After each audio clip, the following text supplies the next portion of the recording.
Okay. Uh, Sorry guys. Looks like I'm live. Well, I'll have to wait to make sure my audio is working. Get a feedback from somebody. Oh, I'm gonna hope that was for me. All right. So looks like I'm up and running.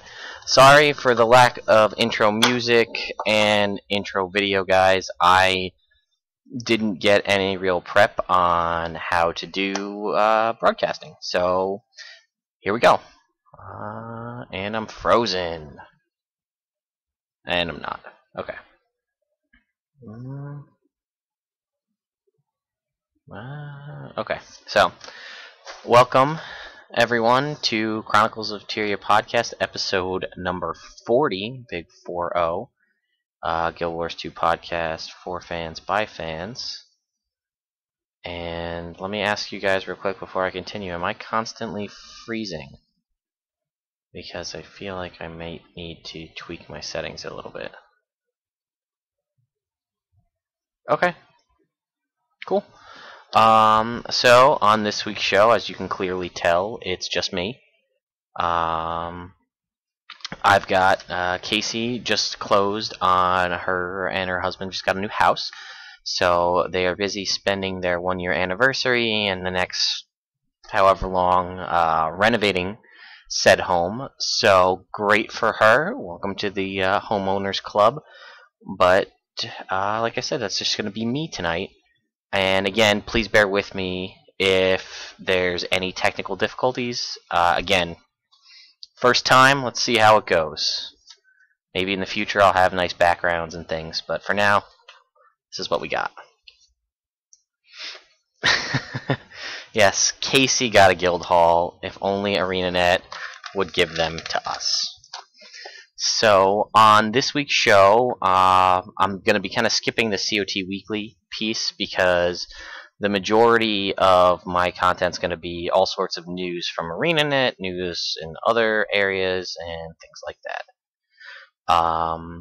But to start, I'm going to do my little attendance here as usual. So it looks like we've got Brahms. I'm not going to read everybody's names. I'm just going to write them all down. Yes, sorry, my leprechaun is not with me tonight. I went back to guarding his pot of gold.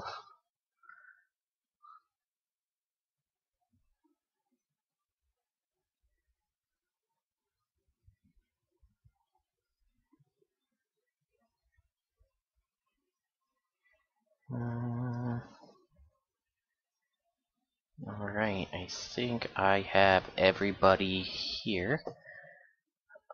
Sorry, no Easter Bunny either.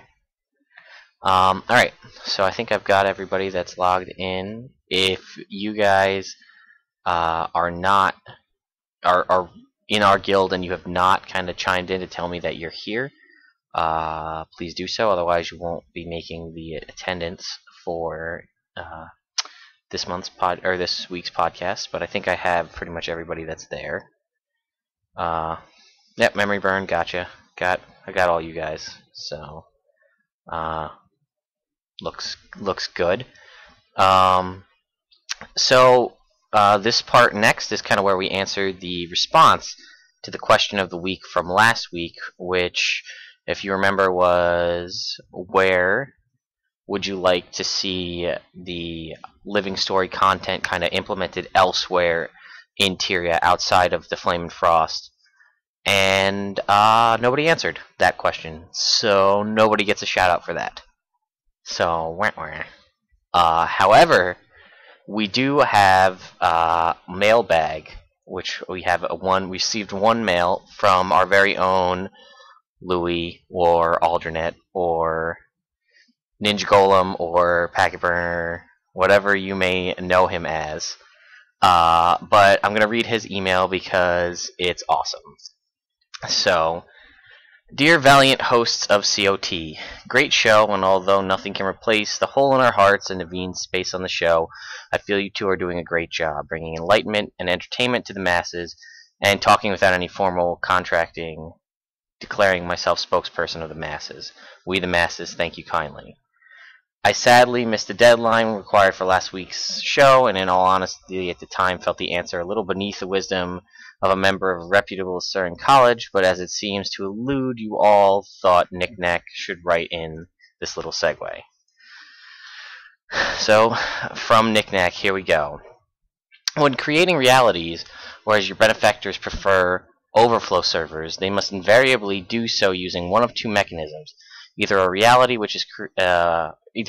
is created for each galaxy or server, as you lesser beings put it, ergo working on a principle that all realities are preordained to fate, but merely differ in order of time. This could be synchronized to that parent galaxy, and events would unfold as they do in the parent reality. In the instance running of a boss timer, if I have your primitive tongue correct. Otherwise, they have somehow managed to create a shared reality for each galaxy out there, much like the Mists. If this was the case, then each overflow server would have a multiple of inhabitants outside of their own space-time. Then, merely synchronizing chronometers isn't going to cut it this time, and would cause everyone present in a temporary universe to miss out on some exquisite loot, which my golem army will no doubt be making off with as you read this message aloud.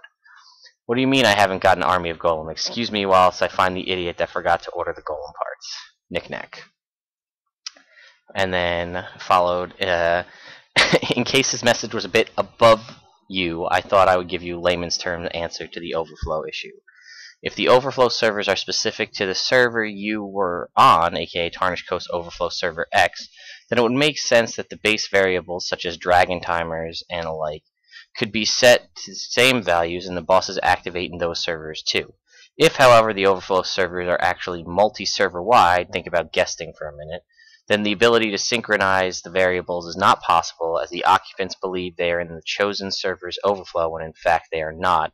They are floating on an island just waiting to return to their worlds.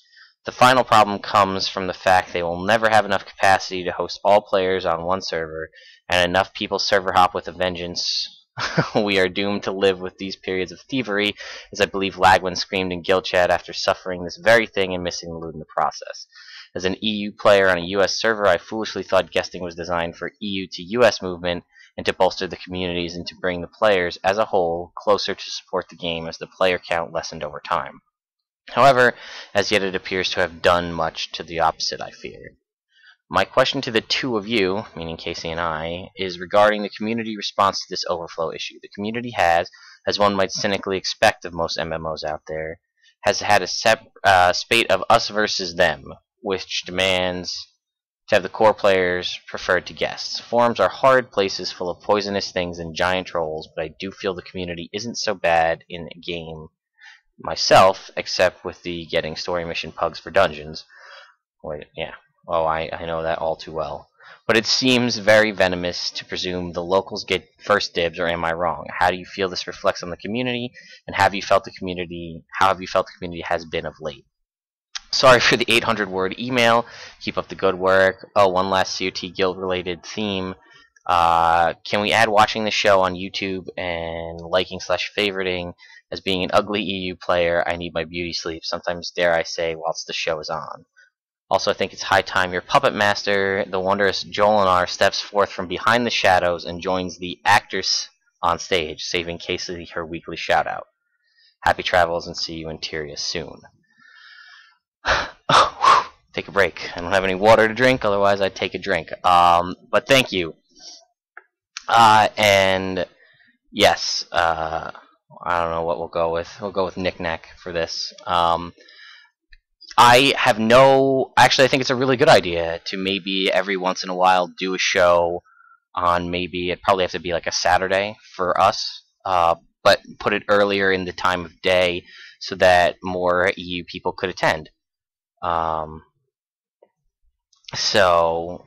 I think that'd be a good idea. We'll have to give everybody a little bit of planning and kind of promote it so that everybody knows when it is, because unfortunately, working during the week, I can't really go too much earlier.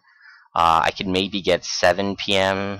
Eastern time, which I think is like midnight for the British kind of time zone, but I don't know. So we'll see, but keep your eyes out for that in the future. We may be doing shows kind of earlier to cater to our EU fans. Um, so yeah, on to the shout out section. I have a couple of shout outs for this week, but again, thank you to our fans, Twitch TV, YouTube, everybody's downloaded on iTunes. I forgot to check that, and I'm sorry. Um, but I'd actually like to put it out to everybody in the chat room if anybody's in game. Can you tell me what server time it is right now? Because I don't know off the top of my head. I don't want to pull open the game because I think it's going to screw up the streaming here. So, can you tell me what time it is, Tarnished Coast server time, please? So, 6:10 server time. Okay, perfect.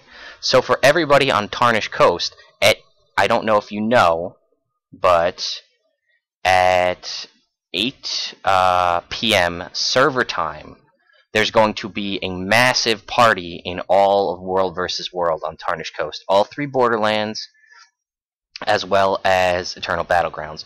This is being put on by the Guild Pink and the Tarnished Coast Alliance. It's going to be the largest Omega Golem march in all of Guild Wars history. 150 Omega Golems marching across all of the Eternal Battlegrounds and the Borderlands. There's going to be 30 Omega Golems per Borderland and 60 Omega Golems in Eternal Battlegrounds. After the Golem March, there's going to be trivia, Guild Wars 2, Guild Wars 1 trivia, as well as Tarnished Coast trivia, and the prize is the Moot. That's right, the Moot, the legendary mace, worth about 1,500 gold on the trading post, last time I checked, is the prize for the winner of the trivia contest. So please, if you're on Tarnished Coast, or you're guesting, well, you can't go to World vs. World, so sorry, only TC exclusive. I know I'm going to be jumping on. That's about an hour and 50 minutes or so from now at the point I'm recording. So go ahead and jump on. I will see you there. You might want to start getting in now because the Borderlands may fill up. They've been promoting this a lot, so I would check that out.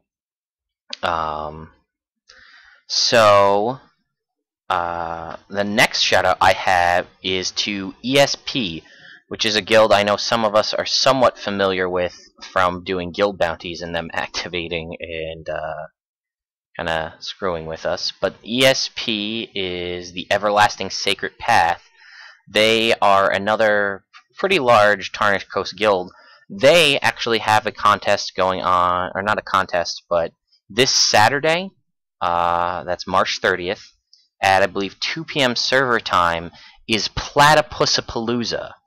It's their 3rd annual Platypusapalooza event. For more information, please check out espguild.com, but I will give you a little bit of information.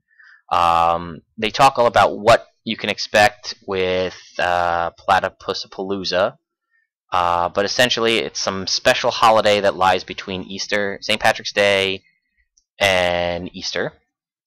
It's all about magicalness of platypi. I don't know. Like I said, you have to check it out.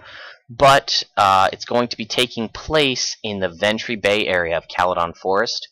So all festival events will take place in that zone, so you may want to get there early to make sure you don't get kicked to an overflow. They'll have a variety of events lined up for everybody taking part, including a scavenger hunt, trivia contest, an amazing race, the return of the Best Beach Body contest, plus a few surprises. Prizes will be awarded to all winners, and additional party items will be provided courtesy of their guilds. Also, if you can't make it to that because of the timing, you're European, you're going to be out of the area, they do have 3 other ways to possibly enter to win prizes. There's the Discover the Perfect Platypus Habitat screenshot contest, which is for you to travel around Tyria and take screenshots and submit them to admin@espguild.com take a picture of the perfect platypus habitat. And they said bonus points are awarded for creativity. Take a screenshot, and the best 3 entries will win. There's also the Platypalooza Lottery, where you can enter for up to 5 times, a total of 5 numbers that you pick between 1 and 100. And each entry you'd like, each entry costs 10 silver apiece. They'll hold the drawing on the day of the event and select a winning number. Winner takes all. In the event that more than one individual purchased a winning number, we will split the prize money equally amongst those players. See any guild leader/officer to purchase your numbers. And the last is the Platypalooza crossword puzzle. There's a link on their website if you go and check that out. But below you'll find the Platypalooza crossword puzzle. To enter, simply fill out the crossword with the correct answers and then submit them to me, Karuna, via forum, PM, or email your answers to admin@espguild.com. Everyone who submits a correct entry will be entered into a raffle to win additional prizes. So be sure to check that out. Yes, for the toast, I just caught up in the chat. That's the kind of the running cheer, I guess you could say, for the Golem March for tonight. So everybody check that out. I will be out of the area Saturday, so I will not be able to participate in Platypalooza, although I am very intrigued. So if any of our members or listeners do attend, please be sure to let me know how it goes. That was, again, in Ventry Bay area of the Caledon Forest, Saturday at 2 p.m. server time. And for more information, espguild.com.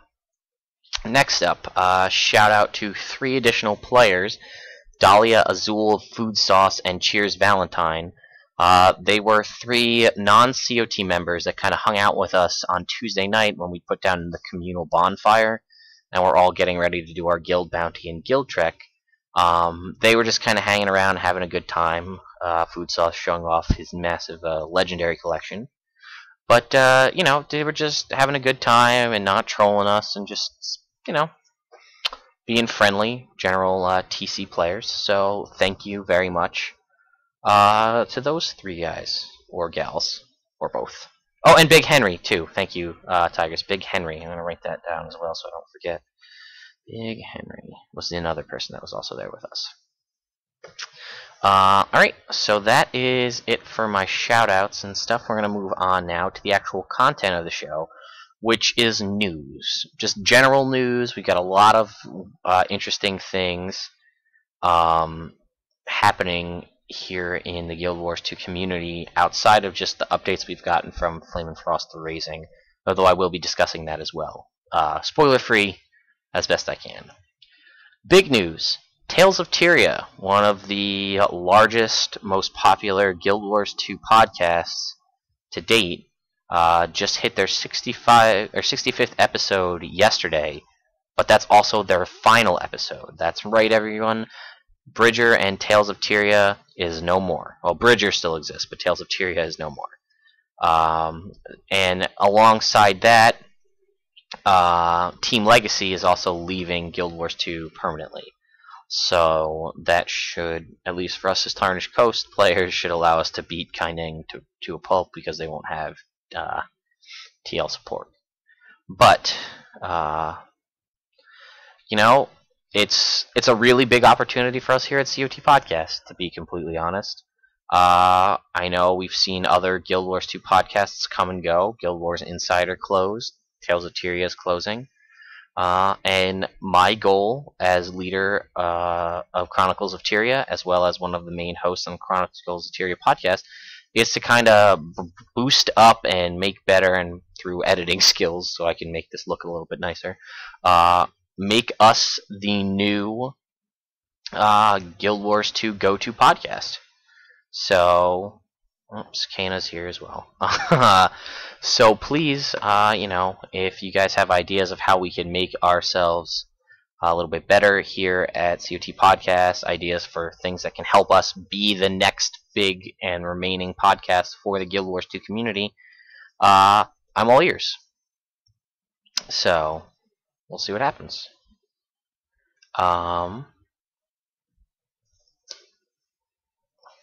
So yeah. Now I'm going to move on to the Flame and Frost content. Just kind of run through a little bit from the patch notes. I'm sure most of you are in-game, and we'll see what happens. So, new instances. Again, I'm going to try to keep this spoiler-free because maybe some people haven't had a chance to play it. Although, if you have, You can go in. There's a replay NPC that will allow you to replay any of the content that you've already played through. From the preview, we know that there's Braham the Norn and Rox the Char. They're the two main NPCs. And you play through, you kind of go to the Black Citadel and Holbrack, and you play through. There's 2 new areas you go to, and you play through an instance with each of them. You get cool rewards. It was also what I thought was one of the huge things is the return of what I consider the legitimate cutscene. None of the personal story kind of, it kind of almost reminds me of like a theater, like a puppet show theater, where you got like one person and then another person and like a cheesy moving background. Actual legitimate cutscenes, similar to what we had in Guild Wars 1, but this time with better voice acting. I'm looking at you, Factions. So, pretty cool stuff. Also, we get to meet a baby devourer for the first time, which I think is adorable, and I want a baby devourer backpack skin. So there's that. That also led a little bit to, if you talk to the refugees in Lion's Arch, you'll also hear a lot of the consortium talking about how they're building up a new area in South Sun Cove. So if you have South Sun Cove available to you, if you check it out, I believe it's Keel something waypoint. It's pretty much right in the middle of the map. You'll see like workers building houses. You can see them building like a couple of huts. One looks very Norn-like, and it's presumed that this is where all of the refugees that are camping out in Lion's Arch are going to end up. But it's the consortium. We all know they're a little bit shady, so who knows what's happening there. What else do we have? There's a lot of actual open world content. So we have sonic periscopes, or something that were added, which are a dredge technology that kind of record. The lore thing is that you get this eavesdropping bug, or little icon that says you feel like you're being watched or someone's listening in on your conversations. And it's an underground kind of, looks like a satellite dish. Get myself in frame here. Satellite dish. And it is recording what's going on, and it has ridiculous ranged knockback damage, and it just sends you flying. But essentially, you destroy it, and you go to the rubble, and you pick up the audio log, and there's an NPC. There's a couple. I know there's one in Diesset Plateau, and if you give it to them, I think each audio log you turn in gives you 100 karma. So, not a huge boost, but pretty cool little content, and shows the kind of the technology the Dredge have developed. Taking the dwarven technology that we had and kind of expanding on it, making these cool new periscopes. There's another part tied to one of the Living Story achievements called, I think, is Dead Drop Collector.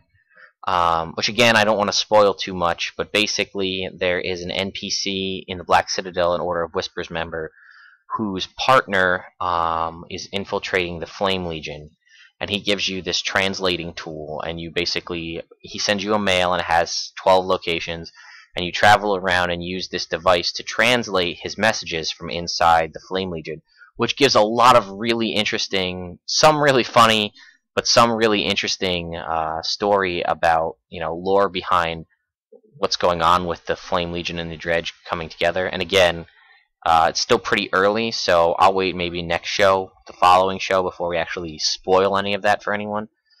So definitely check that out. A lot of really interesting stuff and a lot of speculation can definitely come out of that. So I would check that out. And again, just because I'm seeing some stuff here in our chat, to point out, it's not just Tarnished Coast Borderlands that the Golem March and the trivia is taking place in. It's, from what I was told from one of the people running it, the Golem March is taking place in all 3 Borderlands as well as the Eternal Battlegrounds. So if you can get into any of them, there should be siege golems getting set up and getting ready. They also asked if anybody would like to help them set up. Please bring supply, and you can help them build the golems, so definitely check that out. But back to the show. Lion's Arch, in the Derman Priory dig site. There's an Asura there with her golem, and it's named Lore 478 or something like that. But anyway, it's a lore golem. You talk to it about the Flame Legion and the Dredge, and it gives you a lot of backstory about the Flame Legion. If you're not familiar with how Pyre Fearshot and his granddaughter Kala Scorchrazor fit into the Flame Legion story, check that out. If you don't know anything about the Dredge, if you didn't play Guild Wars 1, you don't know about the Dwarves and the Stone Summit and all of that, check that out. It's pretty short. It's in Golem writing, so it's all like, as if it was given by a computer. So check that out. Definitely cool little bits of lore information. Most of you who've played already kind of know it, but worth checking out. New heralds and new scout NPCs.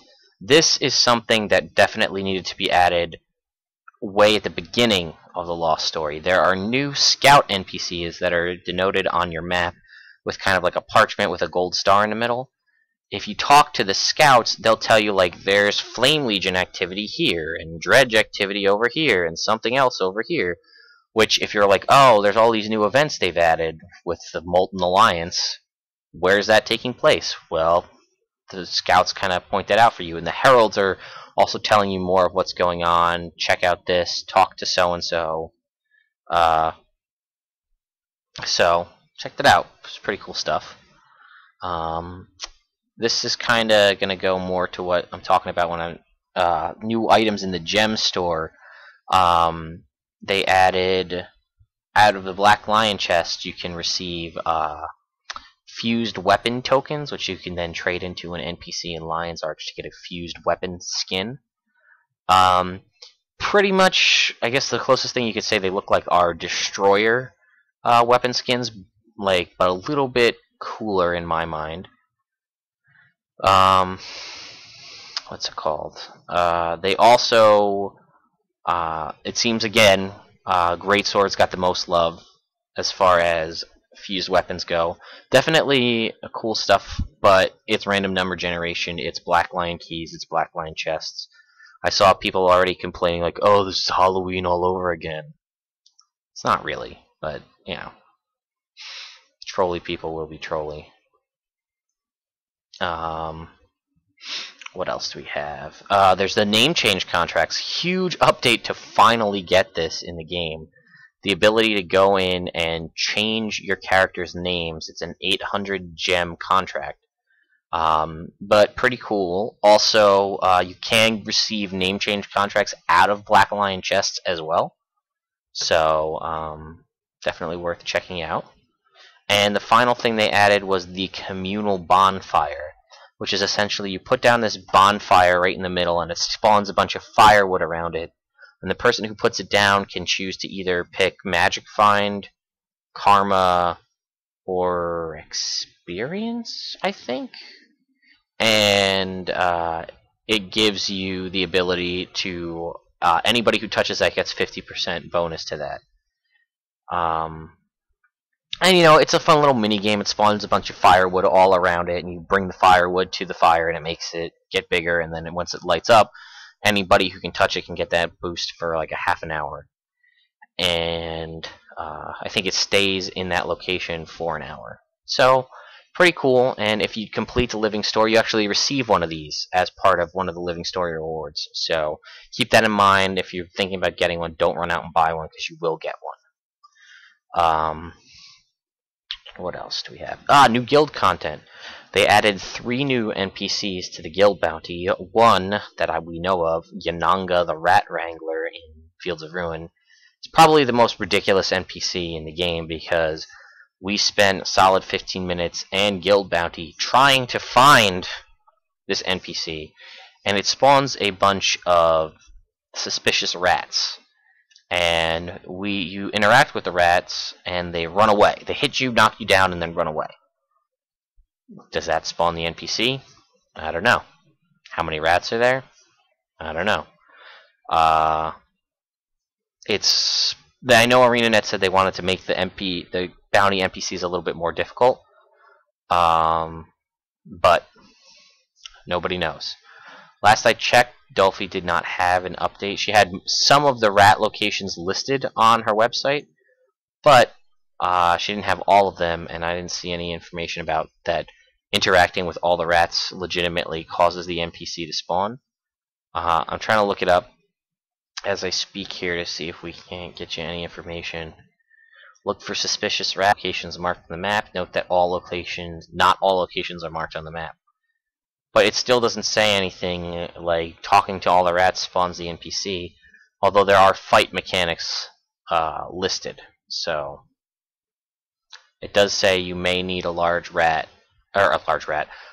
group to tackle this this NPC, and I would definitely agree with that because there's a lot of rats, 20 to 30 at least, or more. So keep your fingers crossed when you activate your bounty that you don't get that one, because it's going to be a pain.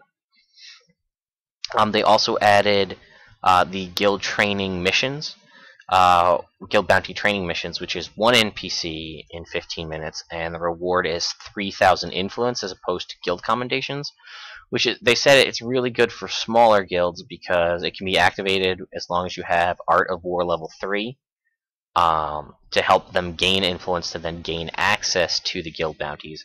But it's also good if you already have access to some of them because it's a quick way to earn 3,000 influence. So check that out. Let's see, what else do we have here? Progression added to World versus World. It's pretty interesting. If you take a look at it, I do like the new upgraded World versus World menu that has been added. You hit B and it brings up the stats, and you can check the stats for each Borderlands and Eternal Battlegrounds. And there's this new concept of World XP where you start pretty much at 0. And so far I've seen killing players, killing Doliacs, killing sentries, taking points, things like that all seem to give you some number of points. And when you hit 1,000, you go up to rank 1. I don't know, I haven't done it, so I can't really chime in on that. But I do know that you can get additional ranks. So, like right now, whenever you see an enemy, it says, Tarnished Coast Invader. But if you get rank 1, it might say Tarnished Coast Recruit, or Tarnished Coast, whatever. So that's pretty cool, a way to kind of show how, BA you are in the game. But you can also use it to buy these kind of passive upgrades, like things like increased siege damage from siege engines, or reduce damage you take from siege engines, or things like that. And this is kind of the first wave of these World versus World related skills. In the future, they said there may be more active ones, like possibly actual skills you can put on your bar that are World versus World related. So check that out. Pretty cool. It also brought in World versus World, no more culling. And from what I saw, they weren't lying. I was in pretty massive Zerg versus Zerg battles at a keep, and I could see pretty much everyone. And when people got too far away, it would just change to just their nameplate. Trying to get my hands in here. Change to just their name, because they would disappear, and then eventually, once they're out of range completely, everything would disappear. But for me, I think this works fine, because it prioritizes the physical enemies closest to you first. And then as you get farther away, it gets rid of the enemy, but still keeps their name. And I think there is actually World versus World options where you can tweak how this works. And now when you first go to the Borderlands, there's an NPC as well, which I feel is, again, a little late coming to kind of, do you need help understanding what World versus World is? Let me tell you a little bit about it. So, definitely needed upgrades for sure. Now, if only we could implement the same no more culling situation in PvE as well, because we do get a lot of culling in PvE, especially with the dragons and the big world events. But that may also be changing as well, because now any of those big world events like Claw Jormag, like the Shadow Behemoth, things like that, all now only give you one chest per day, per account. Previously, as everyone knows, the drop rate on these chests has increased. So you could go and do like the Claw Jormag on one character, then when he's up again, switch to another character, and then complete it, and continue to do this So you could get, if you have the time, you could get rack up a ton of rares. Now, if you kill the Claw Jormag once, you get like a little chest that pops up in the corner, like the daily chest, and that gives you your one reward. Although you still can loot the main chest, the guaranteed rare reward comes in the little chest. But the physical chests are still there, and you can't even get rares out of that, because I managed to get a rare from the little, daily chest, and then 2 rares out of the physical chest. So the drop rates still seem to be pretty good.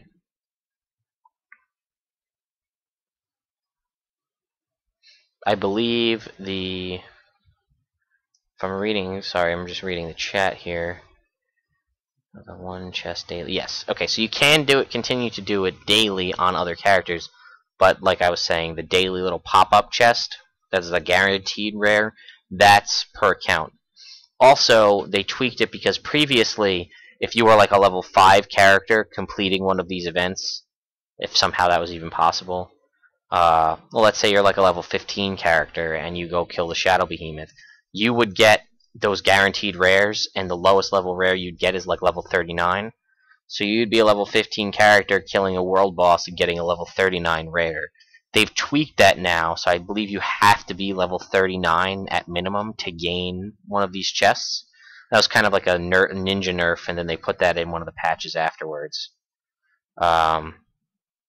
What else do we have? Oh, and again, this I also think is going to be one of those things that's going to cut down on the whole guesting problem that a lot of us have been commenting on.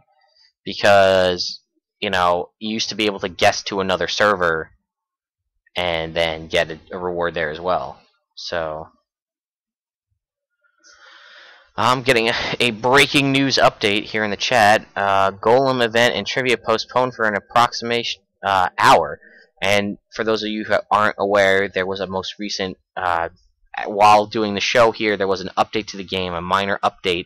But in the process, it wiped out all of those Omega Siege Golems that were placed in the Borderlands for the Pink Tarnished Coast Alliance trivia thing. So, please stay tuned to map chat. I'm assuming in Lion's Arch would be the best place to find out.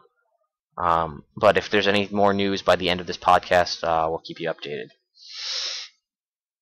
Leaderboards. ArenaNet is implementing leaderboards finally. They're not in yet, I believe. There's going to be, I think, World versus World leaderboards, PvP leaderboards, and I'm not sure on the World versus World, but there will be PvP leaderboards, and I know there'll be achievement leaderboards, which I think is pretty cool for the PvEers. The achievement points that you get from doing events and dailies and monthlies and things like that all give you those achievement points. So when you hit the H tab, the hero tab, and you bring it up, and you go down to the achievements at the bottom, there's that number in the top left. The highest, the higher number of people will be ranked out on these leaderboards. So check that out. Definitely a needed thing. And again, we're getting one step closer to ArenaNet's goal of trying to make Guild Wars 2 an esport game. Again, no observer mode kind of defeats the purpose of trying to call your game an esport thing. But it's a step in the right direction, and definitely necessary, again, to have leaderboards, because people want to play in a competitive game. They want to be able to track themselves against their friends. And I like that we'll get, PvE players are going to get a little bit of fan service. So, that's pretty good. The engineers received some much needed love this patch. A lot of tweaks to a lot of engineer skills and trait lines. Things like that. So recently we've seen the Necros get a fix. We've seen the Engineers get a fix. Fingers crossed for the Ranger players out there. Let's hope for next month's patch. I know we talked about hearing some adjustments made back in November. Didn't really happen, in my opinion.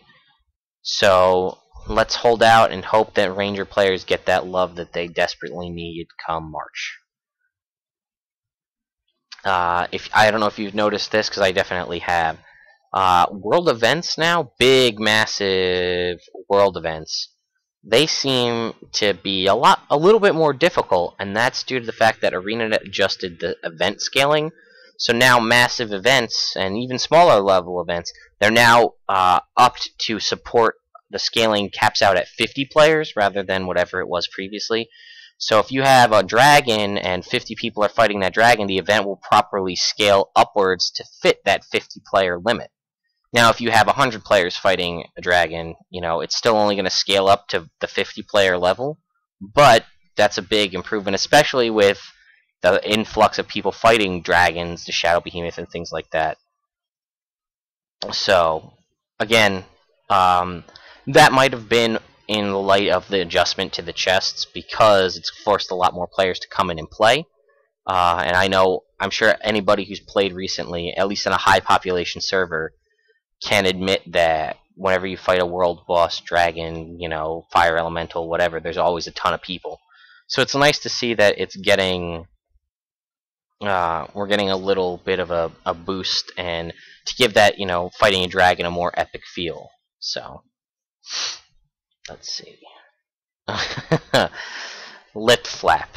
I don't know if you guys have seen this at all, but in any character, like if you see an NPC and you talk to that NPC and they have a voiced, they say something, audible that you can hear, they added lip flap, which means that those characters' lips will move to match it. Like if your character says like retreat, if you're a guardian, your lips will move, and if you say whatever, you'll see your character or the NPC character's lip flap.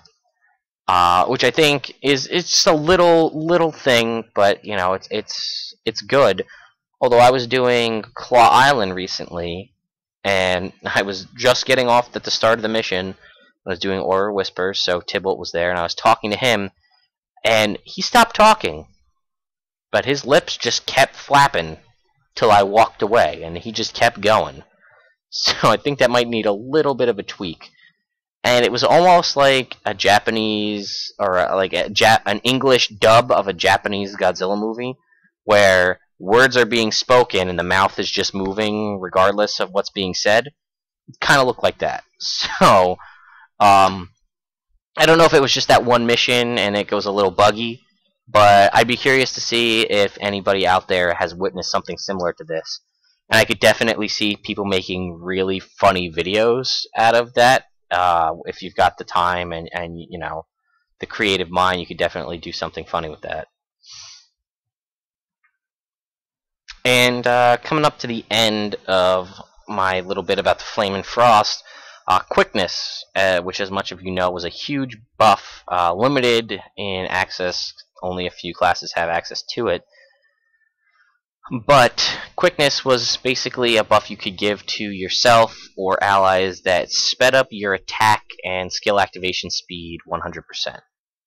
So anything you would do would be basically doubly as fast. Well, that has now been dropped down to 50%, increased skill activation and movement speed, but then the durations have been boosted.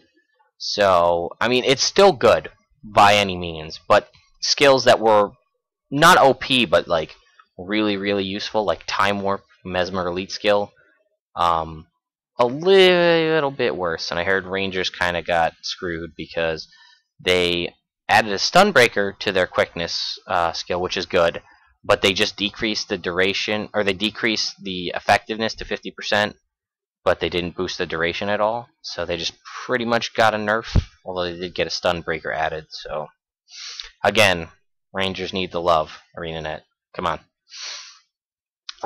And I think to kind of go along with the addition of the changing to the world chests, until April 1st, there will be free world transfers to any medium population server out there. So if your server's kind of dying, and you don't really want to be on it anymore, or it's too big and you don't like it, and you want to have the kind of more family, smaller group of a medium population server, it's still limited to one transfer a week, I believe. It might be one a day, I'm not sure, but free transfers to medium population servers until April 1st. Alright, so that's my piece on the Flame and Frost content. Definitely liking where we're going with this, but I'm very excited to see how it's going to conclude. And now that I know kind of what ArenaNet can do with this. I'm very, very hopeful for some big content in the future. And thank you to Cassandra in the chat here. Transfers are limited to once a week, so be careful if you are planning on transfer to a medium population server for free. It's still limited to once a week. Alright, so a couple of things have kind of gotten leaked, or maybe they weren't leaked, who knows. But you may notice at the very bottom of your achievement list an achievement section called the Super Adventure Box, which is what everybody is pretty much sure is going to be the April Fool's content. If you're a fan of Guild Wars and a fan of ArenaNet, you know they take April Fool's Day very seriously, which is kind of ironic now that I think about it. But they take April Fool's Day very seriously, and they love building content just for April Fool's Day. And it seems like from pretty much the speculation, and even if I think it's on the wiki as well, is that the Super Adventure Box is going to be an 8-bit, presumably side-scrolling adventure accessible from Moto in Radasum. You can currently receive some continue coins from. It seems like doing jumping puzzles and getting the chests from that seem to be the best way to do it. And these coins say something like get you an extra 5 lives in the Super Adventure Box game. But if you're going to the Heart of the Mists and go to the PvP locker, you can preview a lot of these super weapons, which are these cool 8-bit pixely weapon skins that we assume are going to be available to us through playing the Super Adventure Box. Potentially there'll be gem store items. If they're gem store items, I'm down with that because they look amazing, but I have a feeling they might be a little bit more difficult to earn. Jolinar in the chat says she heard it was top-down view. That could be true as well. I don't know what to expect. But if you check, there's I think a Reddit thread where somebody found a bunch of other skins as well. Like I saw an 8-bit nunchuck, but it was like a sword, but it looks like a pair of nunchucks. There was a sword that when you draw it, it has 8-bit pixely fire all along the blade. There was a hammer that's like a giant clay pot. It's huge. There's new like headgear, like town clothes headgear that's like a floating 8-bit crown. Lots of cool stuff. Definitely check it out. I check out you can Google Super Adventure Box Guild Wars 2 or whatever, and you'll find stuff. If you want to preview the weapons, check out the PvP locker in game. So, very excited. Only a few more days left till we get to experience the April Fool's content. Alright, there was an article posted most recently from ArenaNet called Designing the Living World. And I would definitely check it out. It's pretty much, I think, a response to the fact that people were complaining, and I mean, I'm guilty of it myself, complaining about the Living World content and how it was really, really kind of like meh for the past 2 contents. And then now it's, a giant leap to this big change from banging refugee signposts with a hammer to now 2 full brand new areas of the game and cutscenes and cool new content. But it basically explains about how this is going to take a long period of time to develop, and how once the new content ends, they're going to start another bit of new content as well, more living story content at the conclusion of the Flaming Frost. And I'm just kind of scrolling through real quick just to make sure. I know there was a couple of interesting tidbits in here. Throughout the course of 2013, the concept of these living world releases will grow in scope and grandeur as we move ahead and build up the groundwork to make this a key component of the developing and ever-changing world of Guild Wars 2.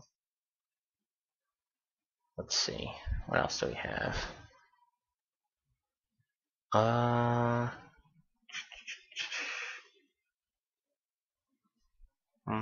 I also see things.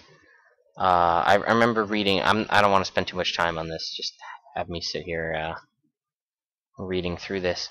But one of the things I do remember is that oh, here you go. What's next? This is probably the most important section. I've outlined a number of ways that we've approached aspects. Of the living world story, achievements, events, and instances.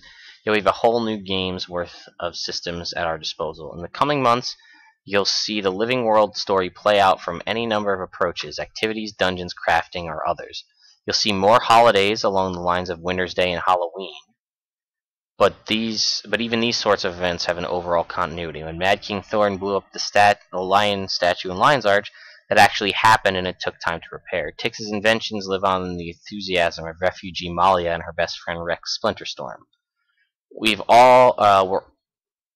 all living the events of present-day Tyria, and everything matters. Every few weeks, you'll want to know what happens next, and we're happy to oblige. Again, the most important thing I think out of that is you'll see more holidays along the lines of Winter's Day and Halloween, which is interesting because routinely the only other holidays, at least Guild Wars 1-wise, that we had was the Cantha New Year, which already passed, and we don't have access to Cantha, so it would make sense to have that. April Fool's Day, which is coming up, which is kind of a holiday. And I lagged, apparently, so says everybody in the chat, because now I'm frozen. And am I back now? I don't know. Editing problems. We'll just deal with it after the fact.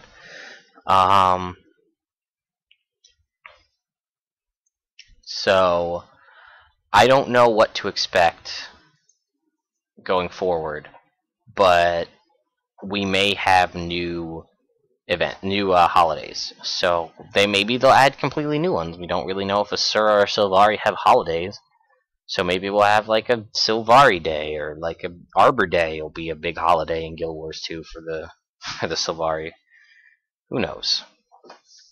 So keep that in mind as we move forward in the Tyrian year.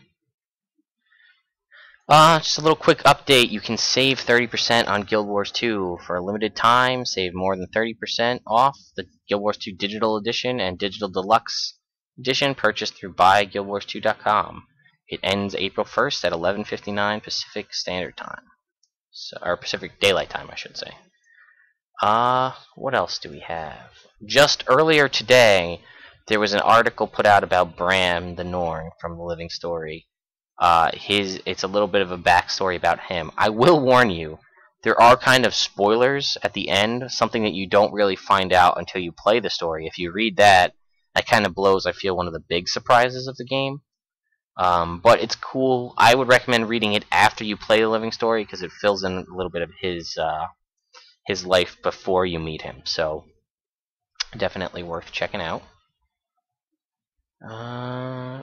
ArenaNet recently did a Seattle community questions and answer session, which is viewable on YouTube. I have not had a chance to watch it, but I definitely recommend checking it out, because usually anything ArenaNet puts out there, pretty cool. Sorry, I feel like I'm just rambling, but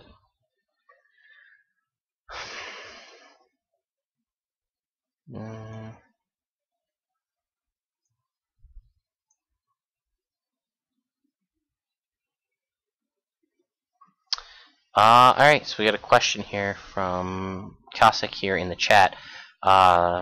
As someone who just hit 80 in Guild Wars, what are the living stories really? Something like the personal story? Yes, I guess you could say that. We're not really sure what to expect, what the timing is, if this takes place post the personal story, or kind of alongside, and it's supposed to be happening while things are happening. It's essentially free new content, and all of this new living story content will be no longer accessible after the completion of next month, part 4 of the living story. Once that completes, and we move on, and we get the next update for the following month, so that'll be that'll be when we get the May update at the end of May. All that content will be gone. So it's a continuation of 2 different NPCs, and kind of expands on this whole Molten Alliance of the Dredge and the Flame Legion. So it is kind of it's personal story-esque. It's instanced content, but you can go in and replay it. You can bring friends in to play it, similar like you can bring your friends into the personal story. Um, but yeah, it's pretty easy to gain access to. You should have received mails in game from, depending on your race, you should get them from whatever the Destiny's Edge member that's tied to your race, and you'll see at the bottom it'll say like "Show me," and it'll kind of put circles around the Black Citadel, and you have to go there, and that's where the events start for both, and then they kind of go from there. And again, just to point out, you don't have to have completed your personal story through 80 to access these content. You can do it, even like as Cossack says here, he's at level 80, but he's only level 66 personal story. You can complete it, and it won't affect that. There's no spoilers in relation to anything you're going to experience in your personal story. But it's definitely cool stuff to check out. I believe the only... No, I think you should be good. Let me just catch up. So Chrono Warper says after defeating in the Karka event, they announced Zaitan's defeat. So he'd say the living story has to be post personal story. So I guess we'll see, because I talked to some people and they remember saying something like the living story wasn't going to interfere. They didn't want it to kind of screw with the events that are currently happening. But I guess we'll see. We'll see what new content's going to come out. We'll see if we're going to get any new holidays. ArenaNet's pretty good about... I mean, we're getting pretty decently sized content each month for free. You can't really fault any company for that. So, let's see. There was one last little thing that I wanted to mention from ArenaNet. They put out a post on the forums about custom arena starter kits and time tokens. This was only in the game for a very short period of time, and I'm not sure if any of you found out about it. They were available in the gem store for a very short period. And, I'll read you the quote from Colin Johansson. Many of you have noticed that today, from midnight to 7:30 a.m. PDT, 2 unfinished items were available for purchase in the gem store. The Custom Arena Starter Kit and the Custom Arena Time Token items are 2 items we are working on for a future release, but they are currently only in the testing phase and do not have final art, descriptions, or pricings. Anyone that purchased either of these 2 items today can contact customer support to get a refund if they wish. For those of you considering a refund, it's likely the final price of these items when they are released will be very different from today. The Custom Arena Starter Kit will likely be far more expensive than it was, and the Custom Arena Time Tokens will likely be cheaper than they were today. There will also possibly be ways of earning these items in-game through PvP in the future as well. If you would like to hold on to the items you purchased and wait for their official release to use them, please feel free to do so. These items will work fine when custom arenas are added to the game in the future. We're sorry for any confusion or inconvenience this may have caused. Custom arenas. So, does that mean we'll finally have 1v1 dueling? Are we going to have custom arenas with the custom rules that they kind of talked about way back in, was that October? November? Pretty interesting stuff, and it just kind of, if you happen to be in the game, you could have bought them for cheaper than they might have been, but I guess we'll have to wait and see. They said for future updates, so we shall see. And, just want to point out Cossack's comment. If they make an expansion and make Hylics playable, they already have my $60. I agree. I love the Hylics. I think they're one of the best characters. I'm going to actually write this down to see if Glenn Frog is taken as a name. It probably is. But if the Hylic become playable, I'm going to be rocking my Chrono Trigger references. But anyway, Quaggan, because Joel wrote Quaggan Johansson, someone's going to make that happen now. Colin Johansson recently did an interview And the only reason I know this is because Wooden Potatoes is put out a new video and is also doing a new series called Guild Wars 2 Mysteries, where he discussed some of the bigger mysteries happening in the world, which I'm very excited to see his return to doing lore-related videos. But what came out of that is, in the interview, if you listen to the interview from Colin Johansson, the question asked to him was, what dragon, Elder Dragon, do you think would be the best setup for an expansion? And his response was, I think the Crystal Dragon would be pretty cool, because then we'll get to explore some of the stuff that happened with Glint. And then, brace yourselves, but I think the Jungle Dragon would also be really cool, as it'll allow us to explore what happens in the Maguma jungle.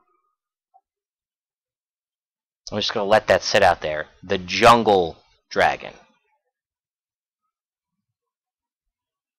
Let you kind of think that through for a second. Alright, that was your time to think. There is no Jungle Dragon, that we know of anyway. There's been a lot of speculation about the Sylvari being related to an Elder Dragon. There's the 6th area in the Crucible of Eternity. There's one for each dragon, and there's the Green Zone, which is a green, jungly Sylvari area. There's the random NPC in the Derman Priory that you talk to that says about in the past she remembers reading about when the 5 races of the past, fought against the 6 Elder Dragons. Let's see. There's that. There's... I don't know. There's a ton of stuff. But, so... There's the fact that watch the Wooden Potatoes video. I don't want to steal everything he said word for word. But that's pretty much the gist of it. Definitely worth checking out. And the fact that we have a dev saying that they think that the Jungle Dragon would be cool. If you look at Guild Wars 1, the Maguma jungle was a jungle. It's now the Maguma Waste, which is all desert, dried out land. We know that Elder Dragons come in and eat magic and destroy the landscape. Well, maybe the reason that it's no longer a Maguma jungle and now it's a Maguma Waste is because the Jungle Dragon sapped all the magic and energy out of there, and now it's all a desolate wasteland. So, I guess we'll see. There's Subject Alpha. People kind of know about that and his attack, the Teeth of Mardramarth or whatever. The potential additional name of the Elder Dragon. There's the cool concept art released by, the nickname is Cake. He used to be the concept artist for Guild Wars. He released all of his unused kind of concept art for the Elder Dragons, and there's very clearly one that looks like it's made out of a jungle. So, again, a little bit of a teaser stuff for you guys to check out. And I'm pretty much on to my last little bit for today, which is the COT news. Just wanted to thank everybody. Our forum participation is very, very high. The chat room revival effort also seems to be working very well. But Pirates Seminar, our local trading post gold expert, if you're a member of Chronicles of Tyria or a member of CoTForums.com, the link to his seminar has been posted. So if you'd like to get some tips about how to make some money flipping and selling on the trading post, feel free to check that out. And the link's there, and you can go ahead and download it and listen to it.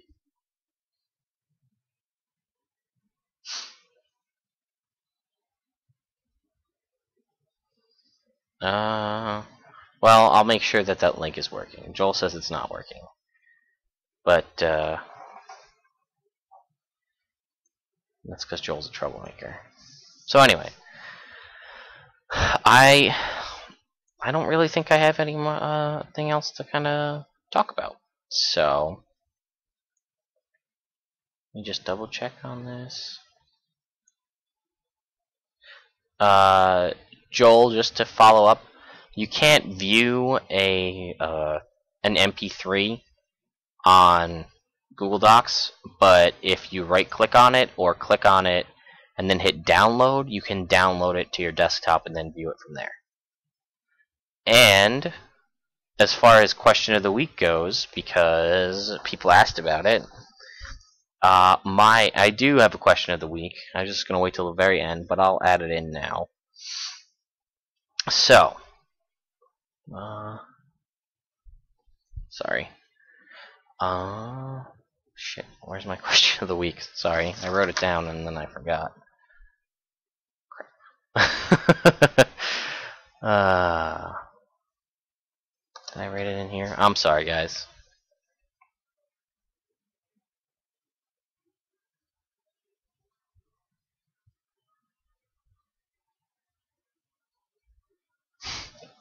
Thank you, Cossack. Yes, it's a nerd-friendly room that I have behind me here. One day I'll do a video and I'll get up and I'll tour it all and go through everything for everybody. Yeah, I guess I don't have my music yet because no one's generated me a question of the week, and I don't have Casey to sing me a song about question of the week. So my question of the week for you guys is, where do you think the living story is going to go? We have one more piece of content to be released at the end of April, after our April Fool's content comes out. How do you think things are going to go? Are the Flame Legion and the Dredge going to stay together as an alliance? Are we going to break it up? You know, is it going to permanently cause this big change to the world? Or is it just going to kind of be like, well, they're back doing their own things? So, yeah, I guess we'll have to see what happens. But I'd love to hear what you guys think is going to happen with the conclusion of Flame and Frost, whatever they decide they're going to call it. And you know what? We'll throw in a little sub-question. What do you think the next original piece of content we're going to see is? Are we going to see another kind of this grouping of two enemies together? Is it going to be like the Nightmare Court and the Inquest join up together and then we fight them? So, yeah. Cossack, if you missed the living story, just so you guys know, I give everybody until the I've actually, because no one's really been submitting, to answer the question of the week.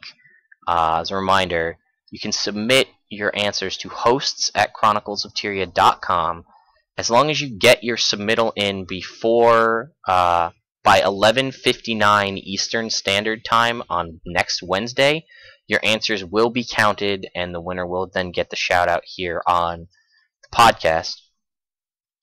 So you've got until then. And Cossack, who asked about catching up with the living story, it's really not that long.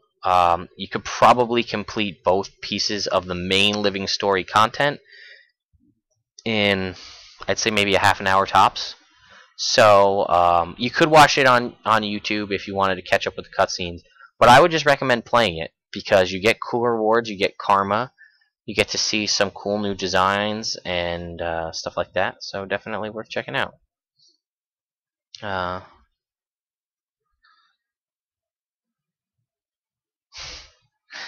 Joel wrote, "It's not you, it's me. I'm sorry, Dredge. I was blind, but now I can see. But you're not the one for me. Sincerely, the Flame Legion." Is that a little racist, saying that I was blind because the Dredge are blind? I don't know.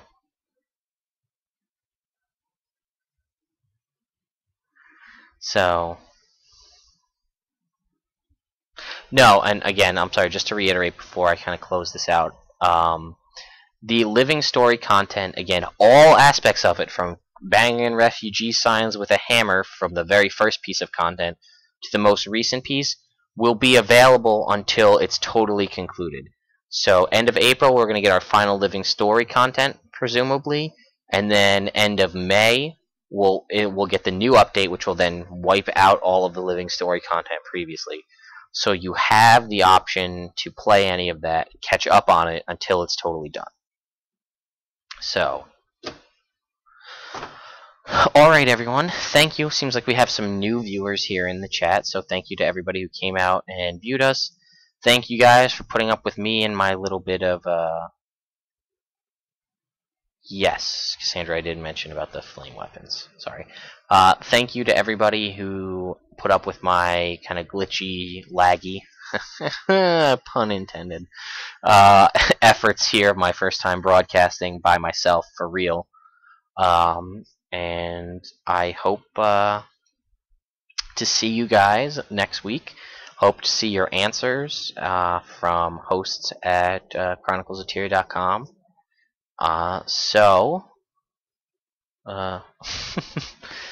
It's make sure I'm gonna head over now. I'm gonna jump on in game into one of the Borderlands if I can get in, or Eternal Battlegrounds myself. I probably won't be able to, but hopefully I'll be able to see some of you out there for the Golem March. So we shall see. So for episode number 40 of the Chronicles of Tyria podcast, I'm Lagwyn by myself. So I'll see you guys next time.